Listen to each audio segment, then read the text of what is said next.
আসসালামু আলাইকুম, কি অবস্থা? সবাই কেমন আছেন? আমরা অনার্স দ্বিতীয় বর্ষ গাণিতিক অর্থনীতি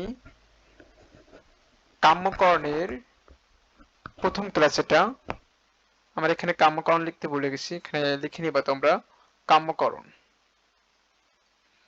কাম্যকরণ কাম্যকরণ ঠিক আছে, প্রথম ক্লাস।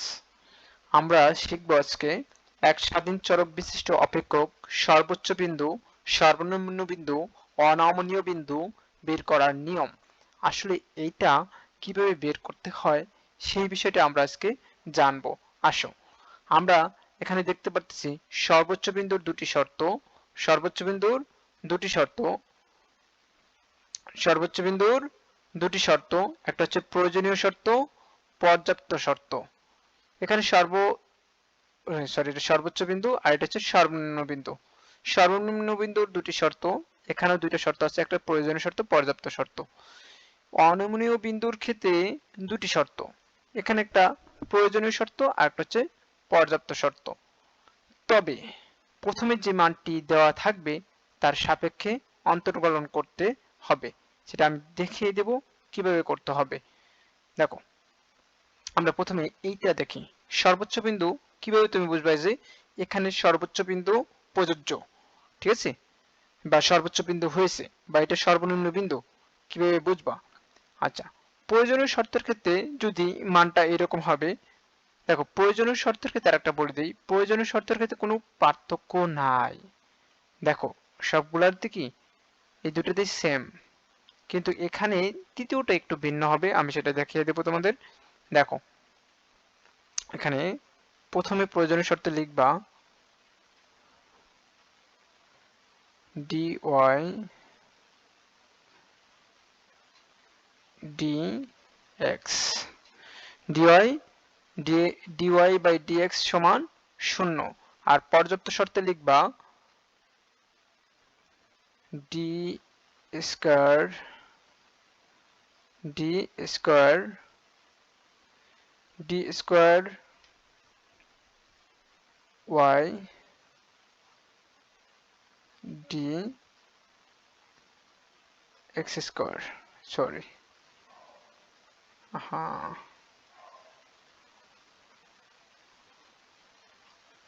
dx স্কয়ার, হ্যাঁ, dy বাই dx স্কয়ার, একটা হচ্ছে d square,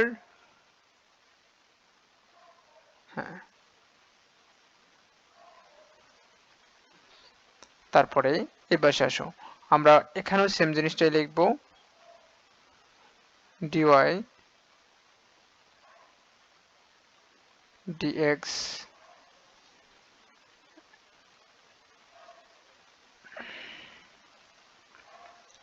d square y d x square. আচ্ছা, আমরা জাস্ট একটু বোঝানোর জন্য একটু আমরা এটা পিডিএফ এ বোঝাচ্ছি, তো এই কারণে একটু সমস্যা হচ্ছে, ঠিক আছে। আচ্ছা, হোয়াইট বোর্ডে যখন যাব তখন ঠিক হয়ে যাবে।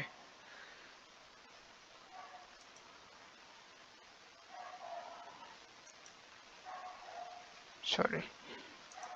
আচ্ছা, আমরা সর্বোচ্চ বিন্দু এবং সর্বনিম্ন বিন্দুর ক্ষেত্রে যেটা হবে, প্রয়োজনীয় শর্তে দেখো, প্রয়োজনীয় শর্তের ক্ষেত্রে এটাও যা মেন বের হবে, এক্ষেত্রেও যা মেন মান বের হবে,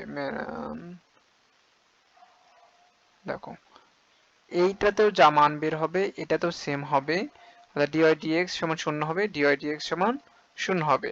এখন এটা দিয়ে লিখে আমরা মান বের করব। এখন আসো, পরবর্তীতে পর্যায়ে বলা হয়েছে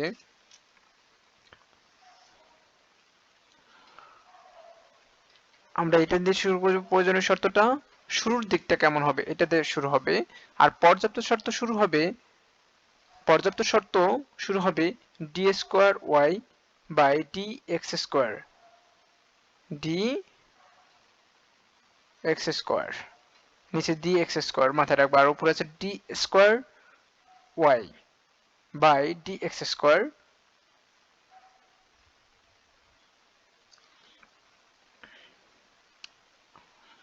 এটা হচ্ছে লেস দেন 0।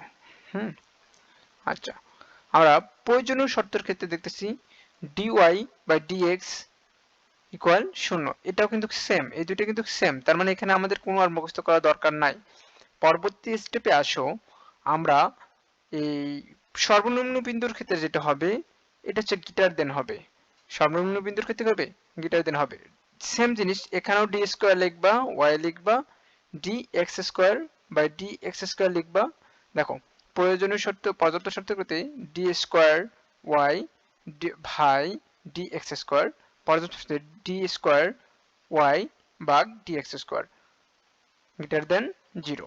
ভাই একটা জিনিস মাথায় রাখবা, ম্যাথ কখনো মুখস্থ করে রাখা যায় না, আর এই সূত্রগুলা তোমার বারবার রিপিট করতে হবে, তাহলে তোমার মাথায় থাকবে। ঠিক আছে, বুঝে শুনে যখন তুমি পড়বা তখনই তোমার মাথায় থাকবে। এখন মুখস্থ ভাই প্রথমে পয়েন্ট আউট করতে হবে ম্যাথটা কি মান বের হবে, কিভাবে বের হবে। এখন তুমি যদি এটাই না জানো, নিয়মটাই যদি না জানো বের করো, তাহলে তুমি কিন্তু ম্যাথ ভালোভাবে বুঝবা না সম্পূর্ণভাবে। আমাদের যা করানো হয় সাডেনলি ক্লাস এসে শুরু করে দিই সর্বোচ্চ বিন্দু বের করা, কিভাবে বের করব শুরু করে দিই। কিন্তু প্রথমে তোমার জানতে হবে তিনটা জিনিসের মধ্যে পার্থক্যটা কোথায়, কিভাবে পয়েন্ট আউট করব, আমরা কিভাবে বুঝবো। ঠিক আছে, তার মানে আমরা এটা বলতে পারি পর্যাপ্ত শর্ত সর্বোচ্চ দুটি শর্তের ক্ষেত্রে দেখো এই সর্বোচ্চ বিন্দুর মান বের করার ক্ষেত্রে অবশ্যই শূন্যর চেয়ে যেহেতু ছোট, তার মানে এটার মান ঋণাত্মক হবে। এই পর্যাপ্ত শর্তের মানটা কি হবে, অবশ্যই ঋণাত্মক বের হবে। আর সর্বনিম্ন বিন্দুর ক্ষেত্রে অবশ্যই প্লাস মান বের হবে, তাহলেই তো শূন্যর চেয়ে বড় হবে। পর্যাপ্ত শর্তের মানটা কি হবে, প্লাস মান বের হবে, তাহলে সর্বনিম্ন বিন্দুর ক্ষেত্রে দুটি শর্ত প্রযোজ্য হবে। তার মানে আমরা এতটুকু ক্লিয়ার যে প্রয়োজনীয় শর্তে শূন্য থাকবে, আমরা লিখবো শূন্য, এইটার সমান ডিওয়াই বাই ডিএক্স ইকুয়াল শূন্য। তারপরে কোন একটা মান বের করবো আমরা এখান থেকে, যেটার মান হচ্ছে এক্স এর মান বের করব। আমরা এখান থেকে প্রয়োজনীয় শর্ত থেকে আমরা যেটা করব সেটা হচ্ছে এক্স এর মান বের করব। ক্লিয়ার কথা, আমরা কোন মানটা বের করব, এক্স এর মানটা বের করব। এখান থেকে আমাদের প্রয়োজনীয় শর্ত থেকে আমরা এক্স এর মানটা বের করব, আর এইটা এই শূন্য বসানোর ফলে আমাদের এক্স এর মানটা বের করব। ক্লিয়ার কথা, আমাদের 1 নম্বর পয়েন্ট ক্লিয়ার।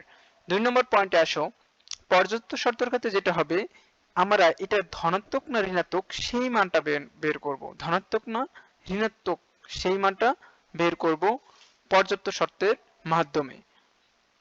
পর্যাপ্ত শর্তে যখন তুমি মান বসাবা এক্স এর মানটা, এই এক্স এর মানটা কিন্তু তোমার পর্যাপ্ত শর্তে এসে বসবে, এক্স এর মানটা পর্যাপ্ত শর্তে এসে বসবে। তখন তুমি বুঝতে পারবা যে কিভাবে বসলো, কিভাবে মানটা বের হলো। আর সেই মানটা বের করার ফলেই তুমি পয়েন্ট আউট করতে পারবা বিন্দুটা সর্বোচ্চ বিন্দু নাকি সর্বনিম্ন বিন্দু। ক্লিয়ার, আমি এতটুকু কমপ্লিট করে দিলাম। এখন আসা যাক আমাদের অনমনীয় বিন্দুর ক্ষেত্রে যেটা হয়। অনমনীয় বিন্দুর ক্ষেত্রে দুটি শর্ত থাকবে, সেখানে দুটি শর্তের আগে প্রথমে যে মানটি দেওয়া থাকবে তার সাপেক্ষে অন্তর্কলন করতে হবে, তার সাপেক্ষে অন্তর্কলন করতে হবে। এখন কার সাপেক্ষে বা অন্তর্কলন করব আমরা, প্রশ্ন তো আসতেই পারে, মাথায় তোমার প্রশ্ন আসবে, এটা স্বাভাবিক। এখন ধরো আমরা কোন একটা মান নিলাম, ধরো আমরা এখানে লিখতে পারি অনমনীয় বিন্দুর এইখানে লিখতে পারি, ধরো আমরা এখানে একটা মান নিতে পারি, ধরো এখানে y সমান x cube minus 4x square plus 9। ঠিক আছে, এই মানটা দেওয়া আছে।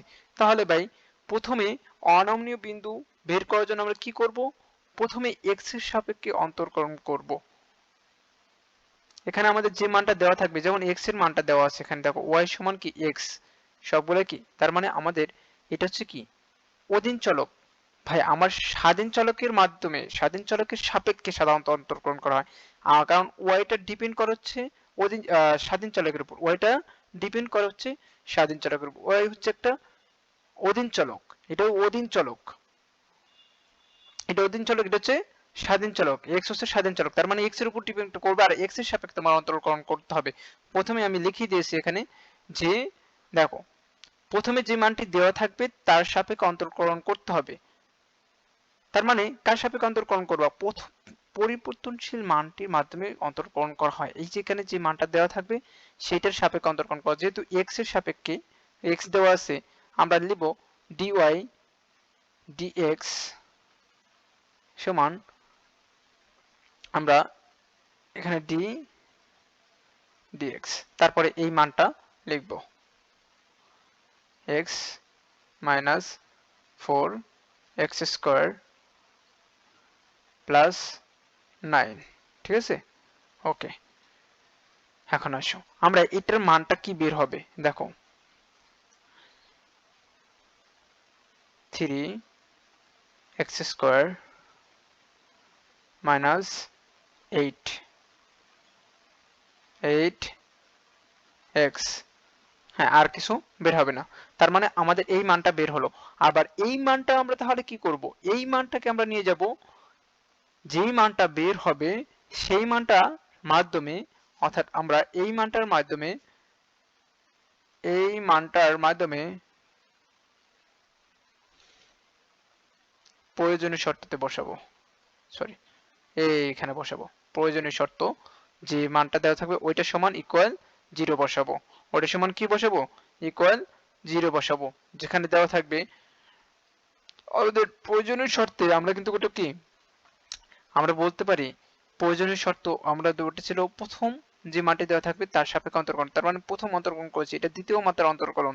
তার মানে আমাদের অবশ্যই এখানে লিখতে হবে d square y d x square, আচ্ছা d x স্কয়ার, দেখ বুঝতে পারছো, d square y d x square equal 0, এটা লিখবো আমরা।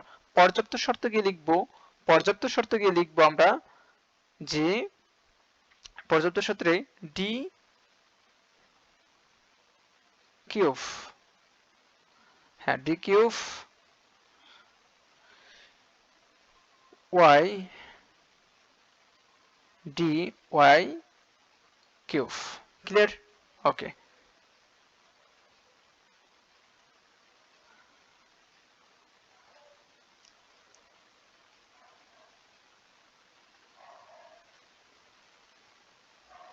হ্যাঁ d স্কয়ার y,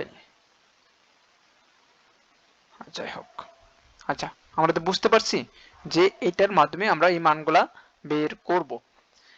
কারো যদি কোনো সমস্যা থাকে বলতে পারো, আমরা পরবর্তীতে আমরা চলে যাব যে একটা ম্যাথে, তারপরে আমরা এখানে আজকে আমরা সূত্রটা কমপ্লিট করব প্রথম ক্লাসে, যে কিভাবে কি বের করতে হবে, তারপরে আমরা চলে যাব একটা ম্যাথে।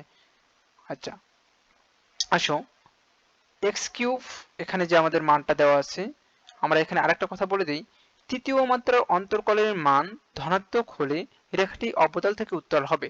তৃতীয় মাত্রার অন্তরকলন, তৃতীয় মাত্রার অন্তরকলন কোনটি, এটা তৃতীয় মাত্রার অন্তরকলন আমি বলে দিয়েছি। দেখো প্রথমে যে মানটি দেওয়া থাকবে তার সাপেক্ষে অন্তরকলন করতে হবে, তার মানে এটা প্রথম অন্তরকলন, এটা দ্বিতীয় অন্তরকলন, এটা দ্বিতীয় অন্তরকলন, তৃতীয় অন্তরকলন। এই তৃতীয় মাত্রার অন্তরকলনের মান ধনাত্মক হলে, এটা যদি ধনাত্মক হয়, এটা যদি ধনাত্মক হয়, এটার মান যদি ধনাত্মক বের হয়, তাহলে রেখাটি অবতল থেকে উত্তল হবে, অবতল থেকে উত্তল হবে। তৃতীয় মাত্রার অন্তরকলনের মান ঋণাত্মক হলে রেখাটি উত্তল থেকে অবতল হবে, রেখাটি উত্তল থেকে অবতল হবে। কথা ক্লিয়ার? আমি আবারও রিপিট করতেছি, আমরা যতটুকু পড়াইলাম তার মধ্যে আমি, যদি কেউ বুঝতে সমস্যা হয় কারো, তাহলে কমেন্টের মাধ্যমে আমাকে জানাবা, ইনশাল্লাহ চেষ্টা করব সেটার অ্যান্সার দেওয়ার। আমরা নেক্সট ক্লাসে জানবো যে আমরা দেখো প্রত্যেকটা ম্যাথেরই একটা করে ম্যাথ করব, কিন্তু সেটা সুন্দরভাবে শিখবো। দেখো আমি আজকে একটা ম্যাথ করালাম, বাট ক্লিয়ার ধারণা দিয়েছি, এখানে কোনো ম্যাথই করে নাই, বাট আমি সূত্রটা তোমাকে পয়েন্ট আউট করে দিলাম, এইভাবে ম্যাথটা করতে হবে। এখন আমি যদি তোমাকে ম্যাথ নাও করাই তুমি পারবা 100% শিওর। তারপরেও আমরা প্রত্যেকটা টপিকে একটা করে ম্যাথ করব, যাতে তোমার কোনো সমস্যা না হয়, ঠিক আছে? পয়েন্ট আউট করে দিব যে এইভাবে ম্যাথটা করতে হবে। তুমি ভাই এখন অনার্সে পড়ো, একটা ম্যাথ করে দিলে ওই ম্যাথের সেম ক্যাটাগরি সব ম্যাথই পারার কথা, এই অ্যাবিলিটি তোমার হয়েছে। আজ ক্লাস এই পর্যন্তই, আল্লাহ হাফেজ, দেখা হবে নেক্সট ক্লাসে ইনশাআল্লাহ।